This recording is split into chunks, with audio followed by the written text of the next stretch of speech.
Évidemment, les persécutions viendront. Mais n'ayez pas peur. Cela vient pour vous écouter, pour vous appuyer, pour vous appeler à passer de l'autre bord. Alléluia.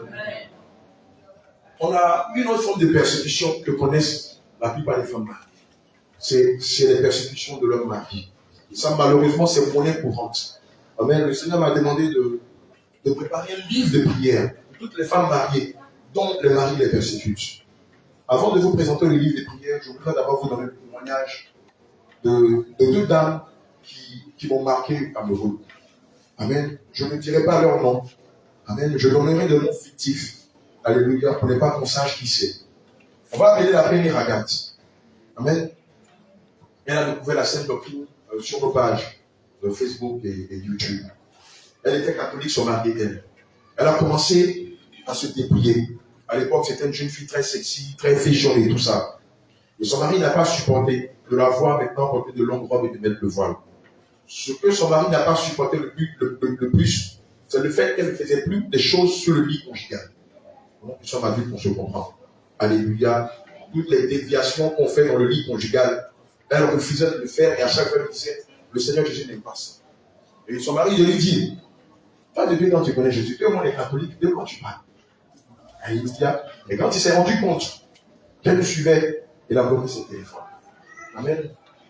Et quand nous sommes arrivés, je ne sais pas par quel extraordinaire a su qu'on était arrivé, elle est venue me voir. Elle m'a expliqué sa situation.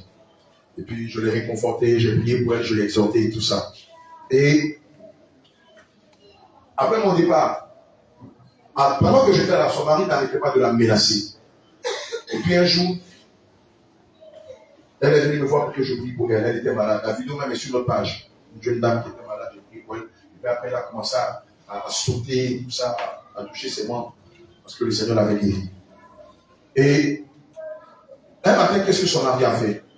Exaspéré de la menacer, il l'a enfermé dans sa chambre. Il a demandé aux enfants d'aller à l'école. Et puis, c'est à la base d'amour. Et il lui disait, tu vas arrêter de confesser ce Jésus-là. Et puis, je te laisse. Elle dit, pour Jésus, je suis prête à mourir. Elle lui a dit, pour Jésus, je suis prête à mourir. Il a battu avec des poings au visage, dans la bouche, dans les oreilles, dans les cordes, dans le plexus, dans toutes les parties de son corps. Mais elle n'a pas arrêté de confesser Jésus. Toi, à sa place, tu allais faire quoi? À sa place, tu allais faire quoi? Réserver ton mari et renoncer à Christ. Or, nous savons que tous ceux qui renoncent à Christ apostasient Christ. Et il n'y a plus de retour en arrière, c'est fini. C'est fini. Alléluia. Elle m'a appelé après, il me dit ce qui s'est passé. Je l'ai exhorté, j'ai prié pour elle. Et je lui ai dit, tu ne renonceras en aucun cas à Jésus pour ton mari. Beaucoup de maris trompent leur femme. Que vous le voulez, vous pensez comme ça. C'est la loi de la nature. C'est pas vous dépliant que ça va les rendre fidèles. C'est pas en revenant à votre sexy que ça va les rendre fidèles. Merci. Alléluia. Mais quelqu'un ne vous trompera jamais, c'est le Seigneur Jésus-Christ. Quelqu'un ne vous trahira jamais, c'est le Seigneur Jésus-Christ. Quelqu'un ne vous abandonnera jamais, c'est le Seigneur Jésus-Christ. Quelqu'un ne vous décevra jamais, c'est le Seigneur Jésus-Christ. Alléluia. Elle est restée ferme sur sa position. Je subis une autre histoire, une même persécution, mais en pire. Cette fois-ci, c'était le commissaire d'une ville où nous avons apporté le fruit du réveil. Alléluia. Quand j'étais arrivé là-bas, dans l'église, on a une bien-aimée dont le mari est commissaire. Moi, je ne savais pas. Elle m'a abordé. Elle m'a dit qu'elle voulait que je vienne prier dans sa famille. Évidemment, comme je suis un guéri de l'Éternel, je n'ai pas hésité. Je suis parti. Et dès que je suis arrivé, le mari s'apprêtait à sortir. Et le Seigneur a commencé à me donner des révélations sur le mari, sur elle-même et sur les enfants. Amen. Et le mari a acquiescé. C'est quelqu'un qui n'est pas catholique, qui n'est même pas chrétien. Lui, au Cameroun, là-bas, ils sont très attachés à l'occultisme, un peu comme au Sénégal. Là-bas, c'est monnaie courante. Ici, à cause du réveil qui existait dans les années 70, et aussi par Campus et Demain, les Ivoiriens par nature ont honte d'aller chez les marabouts, chez les féticheurs. Ça, c'est inhérent à la Côte d'Ivoire. Mais quand vous allez dans les autres nations, au Cameroun, par exemple, là-bas, chaque famille a au moins 2 ou 3 marabouts. C'est normal. J'ai été choqué d'une scène. C'est une parenthèse. On a une de nos filles dans la foi, très aidée dans la foi. Deux, les parents ont bloqué. Ils l'ont séquestré, ils l'ont emmené chez le marabout pour la laver. Parce qu'elle a confessé Jésus. On trouvait qu'elle était folle. Oui. Là-bas, on m'a dit, si tu lis pour la Bible, tu vas devenir fou. Comme à l'époque de Regarde. Et donc, au Cameroun, il est bien sûr d'aller chez un marabout que d'avoir du zèle pour Jésus. Quand tu es trop zélé pour Jésus, on dit non que tu es fou. Alléluia. Et donc, le commissaire en question, il est très attaché aux sciences occultes. Et donc, il me regarde, il se dit, mais c'est quel marabout ça? Il a détaillé toute ma vie et tout ça. Bon, sur les années qui m'ont révélé sa vie. Et donc, on lit 1 Corinthiens 7 sur la soumission de la femme, sur les rapports entre l'homme et la femme et tout ça. Et puis, il me dit, viens, il m'amène dans sa chambre. Et puis, il me fait des confessions. Il me demande de prier pour lui. Sa femme est au salon, elle crie de joie, bénit le nom du Seigneur, parce que le monsieur, il n'a jamais crié au Seigneur Jésus. Et on échange le contact, et puis je m'en vais. 2 semaines après, je reviens. Je m'appelle à l'église, que l'église m'appelle, il me dit, homme de Dieu, le commissaire est devant l'église et il cherche à te tuer. Il ne faut pas venir. On dit, il dit que toi, tu as détourné sa femme. Que c'est à cause de toi que sa femme et ses enfants prient Jésus là. Lui, il ne veut pas entendre parler de Jésus chez lui. Donc, il dit ce qu'il va te tuer. Il va me tuer. On dit, non, ne viens pas, il dit, non, les gars. Le jour où je vais voir Al-Qaïda, c'est vrai, souvent qu'il y a plus Al-Qaïda que Al-Qaïda le monde. Je prends ma moto avec le pasteur. On va à l'église. Dès que j'arrive, je vais vers lui, tout excité. Ah, voilà, ton pasteur est venu, va voir. Il dit, mais quoi? Je le prends de côté, je calme ses ardeurs, et puis je lui dis, écoute, quel est le problème? Il dit, non, aujourd'hui, là, il n'y aura pas, vous n'allez pas prier ici. Ma femme et mes enfants doivent sortir de votre église. Il faut te calmer. Si c'est ça, ta femme et tes enfants iront. Et donc, je reviens vers sa femme. Elle dit, elle ne bouge pas. Elle dit, elle, à cause de Jésus, elle ne bouge pas. Les enfants peuvent rentrer à la maison, mais elle va rendre écoute à Dieu. Il dit, si elle doit rendre écoute à Dieu, il va casser l'église. Il va rompre le. Je lui ai dit, tu sais, tu es le commissaire de cette vie. Mais sache que certes, tu as des forces, mais tu as aussi des limites. Tu es un être humain, tu n'es pas Dieu. Il y a des choses que tu peux faire. Mais quand tu arrives sur l'œuvre de Dieu, tu t'arrêtes. Tout le monde m'a regardé comme ça. Je lui ai dit, tu te calmes, ta femme. Elle dit, bouge. Évidemment, sa femme a eu une mauvaise attitude. Elle leur dit partir par soumission. Et elle finit par partir. Mais elle décide de ne pas aller avec lui dans la même voiture que lui. Elle décide de prendre une moto. Et comme c'est le commissaire, que tout le monde le connaît, il y a une course-poursuite dans la ville. Toutes les motos qu'il a prises, il les menaçait. Il y a un Saint-Saint qui a pris sa moto, ils ont commencé à se poursuivre dans la ville. Un moment, ils sont venus s'arrêter devant l'église. Pendant qu'on était en plein culte, on voit sa voiture venir garée. Il faisait le quai. Et quand sa femme a su qu'il était là, elle a continué avec la moto. Et le Seigneur me met à cœur, le soir de l'appeler. Je l'appelle, il ne répond pas. À 5 h du matin, il m'appelle. Il me dit, je vais te voir. Donc à 6 h du matin, je vais chez lui. Quand il arrive, il me dit, toi, tu es prudent, tu es venu seul. Les gars, vous ne savez pas qui est derrière vous. Demandez à tous les mystiques, lorsqu'ils vous voient, ils savent que vous n'êtes pas seul. Il y a une armée d'anges derrière vous. Et si Christ est avec vous, il peut prendre.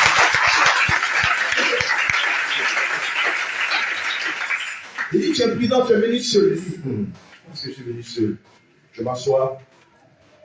Il m'explique la situation, sa femme ne le respecte pas, elle prie trop, ça m'a fait de Jésus, de lui dit d'arrêter. Je lui dis, bon, c'est pas moi de lui dire, c'est pas une petite fille. Elle est majeure, c'est elle qui fait son choix. Il me dit, bon, qu'elle dise, entre Jésus et lui, qui est choisi? On lui demande. On dit, mais, ma bien-aimée, entre Jésus et Dieu, tu choisis qui? Il m'a choisi Jésus. Elle dit, mais mon mari là, je veux pas. Oh. Cher, on est ensemble. Mais moi, le Jésus que je suis là, si je renonce à lui, Dieu le trouve encore. En plus, le Jésus de la Sainte Doctrine. Moi, j'étais catholique. Moi, j'étais très zélé dans l'œuvre du catholicisme. Mais j'ai vu la différence entre la Sainte Doctrine que vous prêchez et le faux Jésus qu'on adore à l'église catholique. Le monsieur dit, donc, tu ne veux pas renoncer à Jésus. Il dit, jamais de la vie. Oh, vous ne savez pas combien de fois j'ai aimé sa foi. Ici, ce n'est pas de la soumission. Ici, on choisit en guise et sa famille ou son mari, ce n'est pas de la soumission. C'est de chercher son salut. Elle a dit, je préfère choisir Christ. C'est la même question que beaucoup à Al-Qaïda, les djihadistes, posent aux chrétiens avant de les tuer. Tu n'es pas à renoncer à ton Jésus, c'est notre âme. Si vous dites, je renonce à Jésus, c'est fini pour vous. Quelle que soit l'obéissance, le sacrifice que vous aurez fait pour le Christ, vous mourrez, vous irez en enfer. Alléluia. N'est-ce pas que le Seigneur dit dans sa parole que si vous avez honte de moi dans cette terre d'adultère, moi aussi, devant mon Père et devant mes saints anges, j'aurai honte de vous. Elle a dit, Jésus vient. Le Messiah dit, attends. Il dit, c'est toi, hein, c'est toi. Je n'ai pas envie de les imiter. Alléluia. Et puis il appelle elle et ses gars. Il dit, j'appelle foot. Je dis, ça pas s'est passé comme ça. Il appelle elle et ses gars, ils sont tous catholiques, mais vous savez que les catholiques, comme les musulmans, aiment aller chez les marabouts. Le foot en question vient, il escale. Il dit, celui-là, c'est un des démons dangereux. Dangereux comment? Puis il s'assoit. Donc il veut me prendre de haut. Voilà, c'est vous les pasteurs de l'Afrique de l'Ouest qui détournez les femmes des gens. Là, il m'a dit, regardez, et s'il venait pas valider, il ne m'a validé pas. De tenir femme de quelqu'un que je ne le ferai jamais. Il y a. Mais là, on commence à me condamner. Je leur ai dit, la parole de Dieu dit qu'avant de condamner quelqu'un, il faut l'écouter sur la base de 2 ou 3 témoins. Donc, permettez-moi que je parle, que je m'exprime, avant que vous ne tirez une décision active. Ah, d'accord, il faut parler. Je commence à parler. Il dit, mais lui-même, le mari, le commissaire, avant que toi, tu ne viennes foutre, il a entendu le langage que j'ai eu. J'ai eu un langage qui disait à sa femme qu'elle doit être soumise à son mari. Mais quand à la question de choisir Dieu, ça lui relève de droit. C'est à elle de choisir. Moi, je ne peux pas choisir à sa place. Mais je l'ai dit en tant que femme qu'elle apprenne à être soumise à son mari. C'est ce que la parole de Dieu nous demande selon l'Éphésiens 5. Qu'est-ce que je peux dire d'autre? Maintenant, il se rabat sur la femme. Oui, toi, tu dis quoi? Elle dit, foot. Toi-même, il faut laisser. Toi, tu n'étais pas plus catholique que mon mot. J'étais catholique, marial, mensuel, religieux et tout ça. Vous êtes des arrivistes. Vous venez les dimanches, vous priez tout ça. Moi, j'étais dans le cœur même du catholicisme. Donc, je sais ce qui se passe. Aujourd'hui, je ne serai plus jamais catholique. L'affaire des maris, là, c'est fini. Moi, je ne peux pas adorer l'idole. Moi, je vais adorer le Dieu vivant qui est Jésus-Christ de Nazareth. Et personne ne peut m'empêcher de le faire.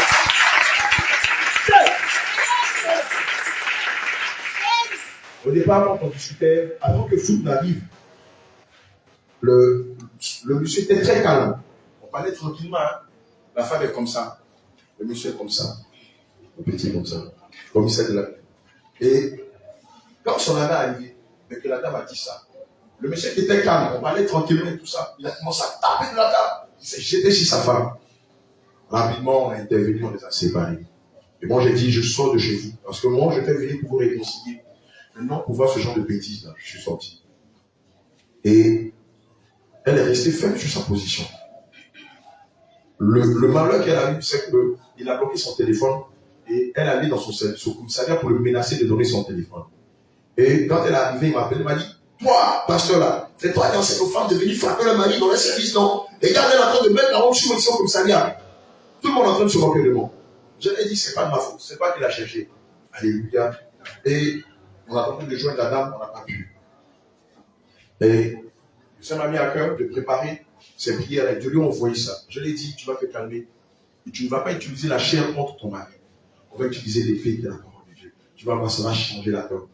Il m'a dit, ok. On l'a sermonné pour son attitude parce qu'une femme ne peut pas tenir tête à son mari. La femme doit être soumise à son mari. Alléluia. Et si toi qui étais insoumise, le vampire cherche à te repentir et à faire ta délivrance. Alléluia. Et je lui ai envoyé le guide de prière sur comment gagner son mari et ses enfants. Amen. C'est là où on va travailler ensemble. Pourquoi non le mari te persécute? Alléluia. Tu as quelque chose pour noter?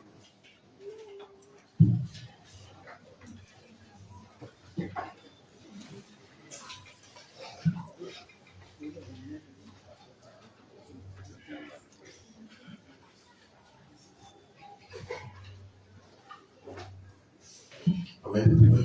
Pourquoi non le mari te persécute, te fait vivre toutes sortes de méchanceté? C'est pour toi que le Seigneur m'a inspiré ce guide de prière là. Amen. Tu ne vas pas seulement l'utiliser pour prier, mais tu vas agir fidèlement selon les messages que je vais te donner, qui sont dans les Écritures. Gloire à Jésus. Il n'y a pas que le mari, souvent aussi ce sont vos enfants qui vous persécutent, qui vous troublent. Amen. Sûrement avec vos enfants, vous étiez dans les églises de la voie lâche. Et depuis que vous avez quitté les églises de la voie lâche, l'église de la Sainte Doctrine de Jésus, vos enfants se sont braqués contre vous. Et donc ce guide de prière que je vais vous donner vont vous aider à gagner non seulement votre mari, mais aussi vos enfants. Aussi pour toi qui es marié, toi qui es un homme, qui subis la même chose, tu peux utiliser cela pour ta femme. Mais toi, tu n'as pas besoin d'être soumis à ta femme. Amen. Mais tu peux être tout vis-à-vis de ta femme. Donc alors, on va pas te mettre en genou devant elle pour la supplier. Gloire à Jésus. Amen. Prends Acte 16, verset 31. Acte 16, verset 31. Acte 16, verset 31.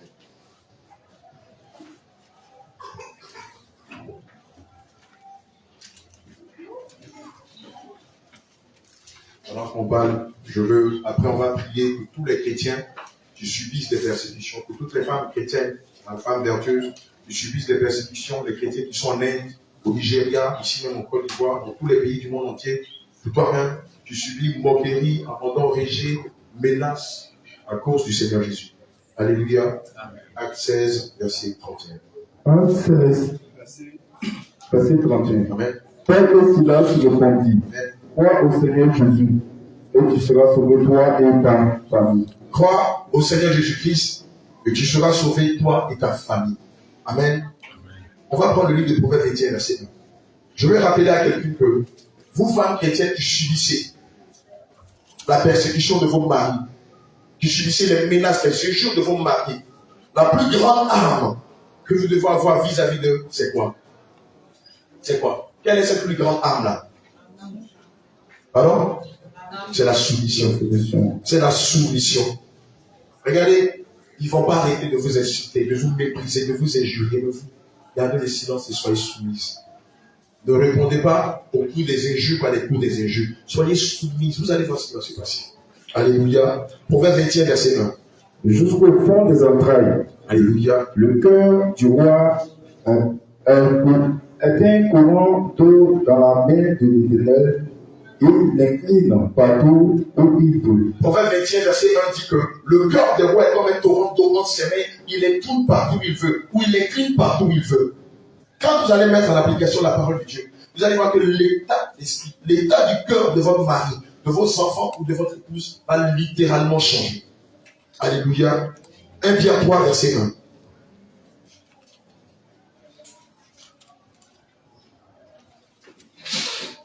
Pierre 3, verset 1 et Tite 2, verset 5. 1 Pierre 3, le verset 1. 1 Pierre 3, verset 1 et Tite 2, verset 5. Femmes, soyez soumises à vos maris.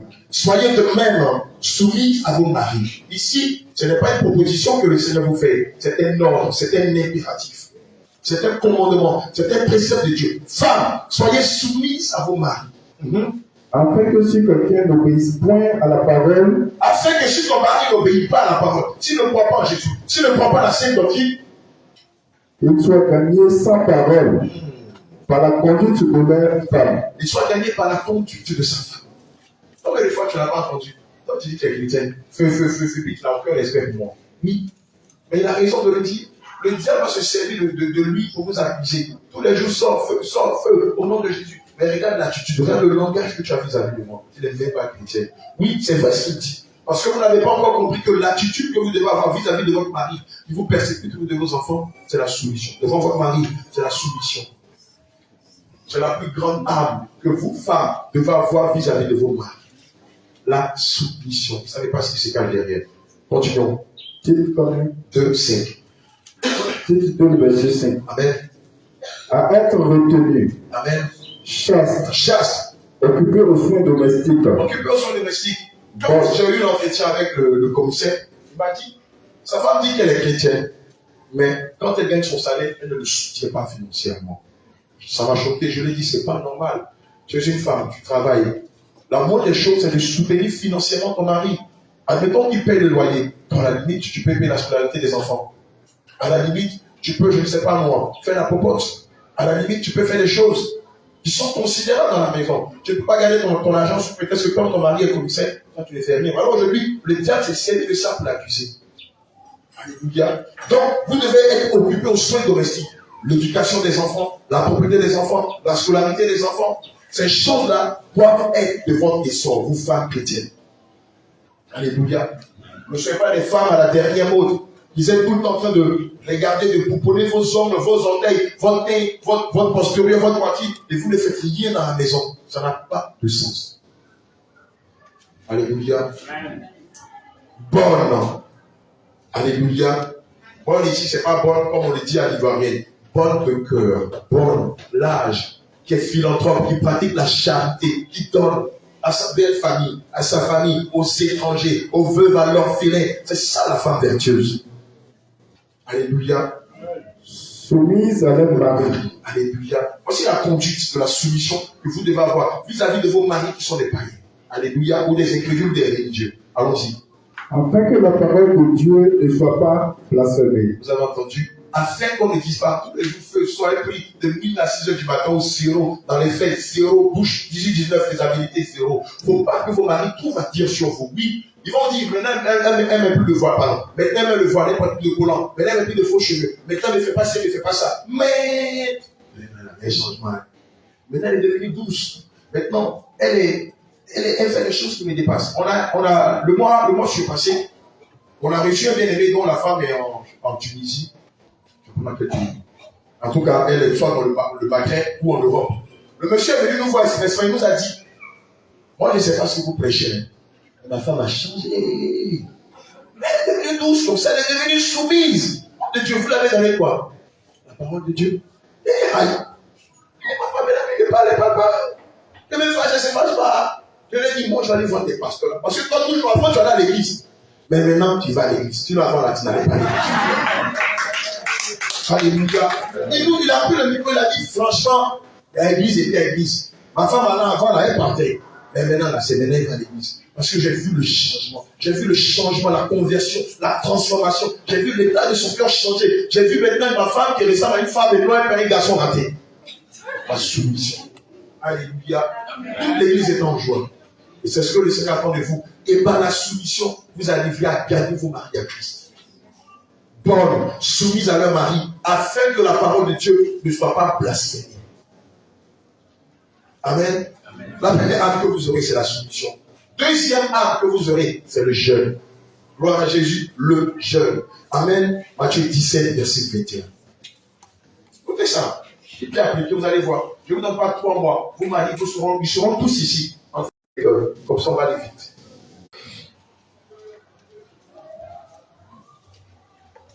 Colossiens 5, verset 17. Priez sans cesse. Oh, priez sans cesse. Priez sans cesse. Lisez avec autorité. C'est la parole de Dieu. Ce n'est pas Arlequin. Ne vous inquiétez pas de ça.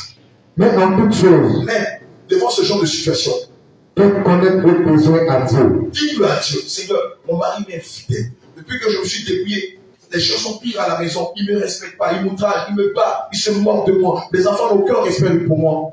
Vas-y. C'est comme ça que tu vas gagner. Tu vas gagner ta famille à Christ. Les enfants de Dieu prient. Mais ne savent pas qu'il y a une mystère derrière les actions de grâce. Les actions de grâce ouvrent des portes, gagnent des cœurs. Regardez, pour nous-mêmes qui sommes dans les affaires, souvent, quand on a vu dans un marché, qu'est-ce qu'on fait? Devant un client, qu'est-ce qu'on fait? On va lui offrir un cadeau. La parole de Dieu dit que les cadeaux auront le cœur des rois. Alléluia. Évidemment, vous voulez que votre famille soit gagnée en Christ. Priez, intercédez, jeûnez. Mais posez des actions de grâce. Il y a une veuve dans l'église, offrez-lui un cadeau, discrètement. Il y a un orphelin dans l'église, offrez-lui un cadeau. L'homme de Dieu a une vieille paire de chaussures, offrez-lui un cadeau. L'homme de Dieu, son patron est un peu trouvé, offrez-lui un cadeau. Pendant que vous serez en train de déposer ces actes-là, l'Esprit de Dieu, qui connaît ses mystères, que lui-même l'a prodigué dans sa parole, va commencer à changer l'état du cœur de vos maris et de vos enfants. Enfants de Dieu. Et la paix de Dieu, qui surpasse toute intelligence, gardera. Go step by step, please. Et la quoi? Et la paix de Dieu, qui surpasse toute intelligence, Alléluia. gardera vos cœurs et vos pensées en Jésus-Christ. Qu'est-ce que le Seigneur veut dire par la paix de Dieu qui surpasse toute intelligence?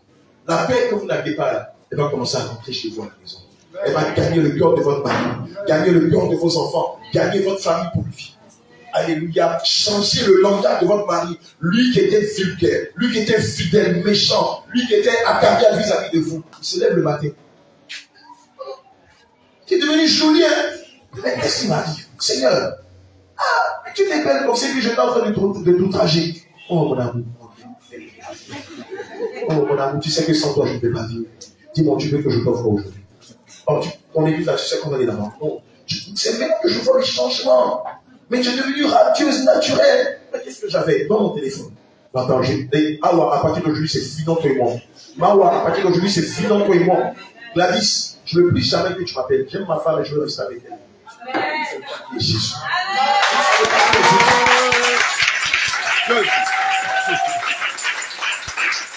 Tout est possible à celui qui. Alléluia. C'est les marabouts. Oh, tout est dans la parole de Dieu. Les gens vont chez les marabouts et puis ça marche. Et vous pensez que Jésus, qui a donné son sang pour nous, si on utilise sa parole, il ne va pas renverser les fondements. Il ne dira pas cette montagne à toi, jette-toi dans la mer, elle ne se jettera pas. Cette science-là que je suis en train de vous partager aujourd'hui, elle ne vient pas de l'outil, elle est dans la parole de Dieu. Gloire à Jésus. Amen. Un autre point, une autre arme que vous allez utiliser devant ce genre de situation, c'est la persévérance. Amen. Il ne faut pas prier une fois. Il ne faut pas jeûner un seul jour et puis dire, ah, mais moi je vais là, j'ai trop prié, moi je suis fatigué.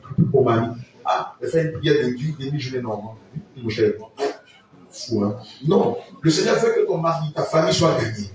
Alléluia. Éphésiens 6, Verset 18. La persévérance. Donc, attendez, j'ai enlevé mon ala qui est ça me fatigue, tu vois. C'est vrai que je peux avoir de l'eau glacée si vous voulez. Georges Maman va voir ça, il va dire voilà du vaudou chrétien. Il a enlevé son boubou devant tout le monde. Et bon de nous. Qu'est-ce qu'on ne dira pas de nous à cause du Seigneur Jésus? Tout ça, c'est pour la gloire du Seigneur Jésus. Nous ne pouvons que le bénir. Amen. Éphésiens 6, sur la persévérance. Faites en tout temps par l'esprit toutes sortes de prières et de supplications. Veillez à cela avec une entière persévérance et priez pour tous les saints. Amen. Alléluia. Faites en tout temps par l'esprit toutes sortes de prières et de supplications. Veillez à cela avec une entière persévérance et priez pour tous les saints. Évidemment, devant ce genre de situation, vous n'allez pas faire une seule prière. N'arrêtez pas. Tant que vous ne voyez pas le changement, tant que votre mari n'est pas converti, tant que vos enfants ne sont pas convertis, tant que votre frère, votre soeur, vos parents ne sont pas convertis, n'arrêtez pas. Alléluia. Gloire à Jésus. Vous devez continuer jusqu'à ce que vous voyez de vos yeux ce que le Seigneur vous approuve. Alléluia. Une autre âme que vous aurez pour amener votre mari, vos enfants, vos proches à Christ, c'est la foi. Marc 11, verset 24. La foi. Si vous faites ces choses que vous n'avez pas foi, vous n'avez pas confiance que le Seigneur peut amener votre mari, même si c'est l'homme le plus méchant au monde, si vous n'avez pas foi que le Seigneur peut le transformer, évidemment vos prières n'auront aucune efficacité. Alléluia. La foi. C'est pourquoi Amen. je vous dis, tout ce que vous demanderez en priant, croyez que vous l'avez reçu et vous le verrez s'accomplir. C'est pourquoi tout ce que vous me demandez en priant, croyez que vous l'avez déjà reçu. Qu'est-ce qui est difficile à Dieu? Vous-même là, qui pensait que vous, aujourd'hui, vous serez converti? Regardez votre passé, prenez le rétroviseur, regardez-vous avant. Qui pouvait imaginer qu'un seul instant, vous-même, ancien bandit, ancien gazeur, ancien yéyé, ancien bon vivant, vous serez converti? Mais n'est-ce pas que le Seigneur vous a converti à lui, non? S'il a fait pour vous, n'est-ce pas qu'il est capable de le faire pour vos familles, pour votre mari, pour vos enfants, pour vos proches? Alléluia. Gloire à Jésus. Et donc, Marc 11, verset 24 dit, c'est pourquoi je vous le dis, tout ce que vous demanderez en priant, croyez que vous l'avez reçu et cela vous sera accordé. La foi. Alléluia. Gloire à Jésus. Amen.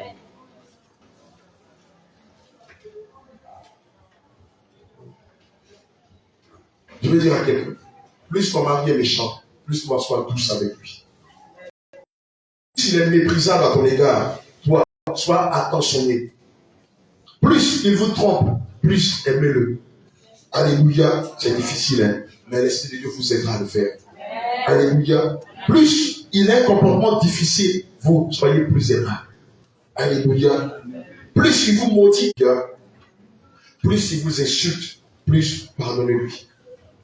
Gloire à Jésus. Ce que je suis en train de vous dire, ce sont les grandes armes que vous pouvez utiliser contre vos maris et vos enfants. Alléluia.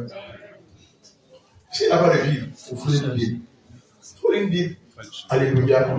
Le Seigneur va finir par le pousser à lire la parole de Dieu. Amen. De temps en temps, faites-leur des cadeaux. À votre mari. Amen. Ne combattez pas avec la chair, je vous en prie. Faites-leur des cadeaux. Une serviette, des sous, je ne sais pas, un débardeur, une paire de chaussures, un pantalon.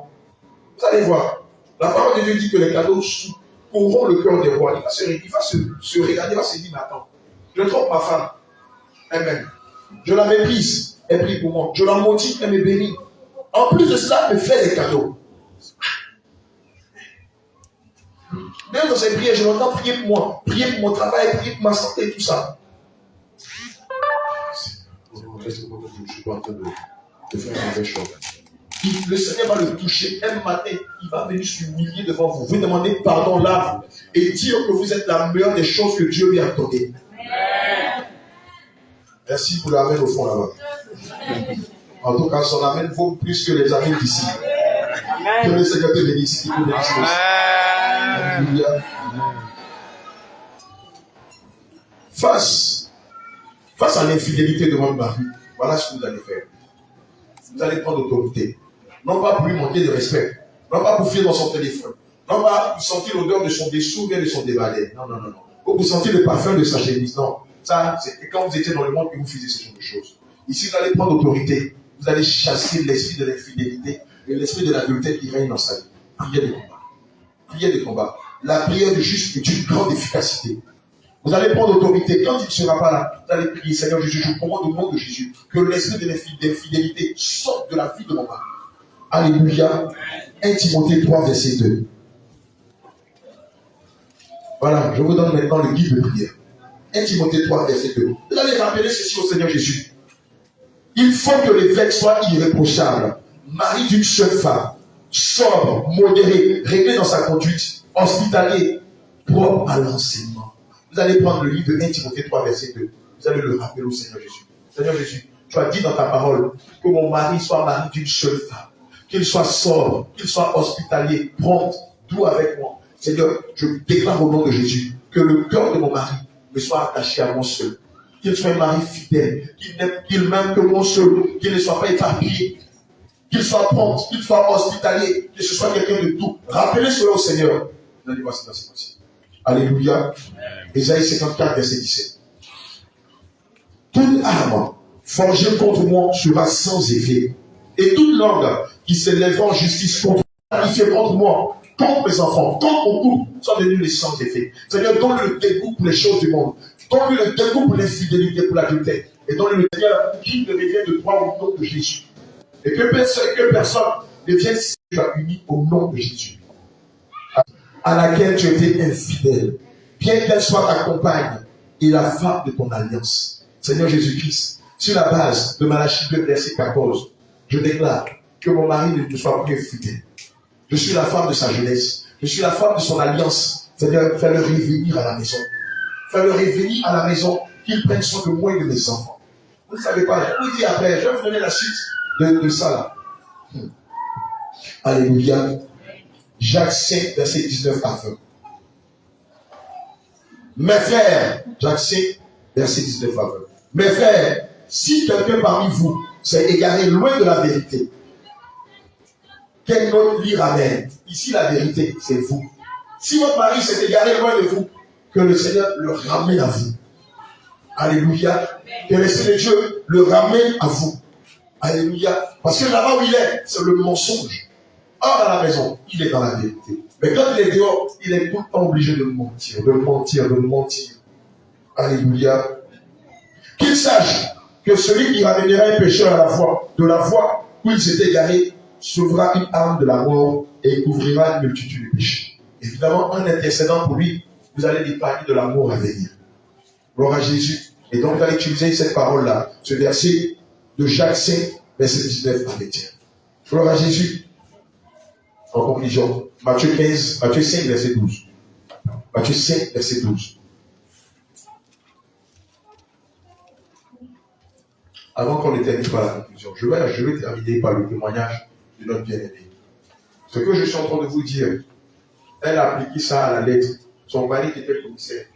Un matin, quand il s'est levé auprès d'elle, il a regardé, il a dit, mais attends, c'est comme ça que tu es jolie. Témoignage authentique. C'est comme ça que tu es jolie. Mais moi, je fais quoi dehors?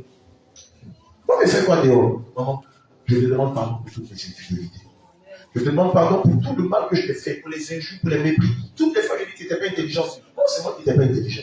Dieu m'a donné quelque chose de merveilleux chez moi à la maison. Et c'est même pas ce que je fais dehors. Ça fait rire, mais c'est la vérité. Le soir, quand il est venu, il achetait plein de cadeaux pour sa femme. Le lendemain, le monsieur qui était tout le temps dehors, puisqu'il est commissaire. Donc, vous savez, il y a un adage qui dit que l'argent attire les femmes. C'est pas tout. Alléluia. L'on cherche la gloire céleste, le nom de la gloire terrestre.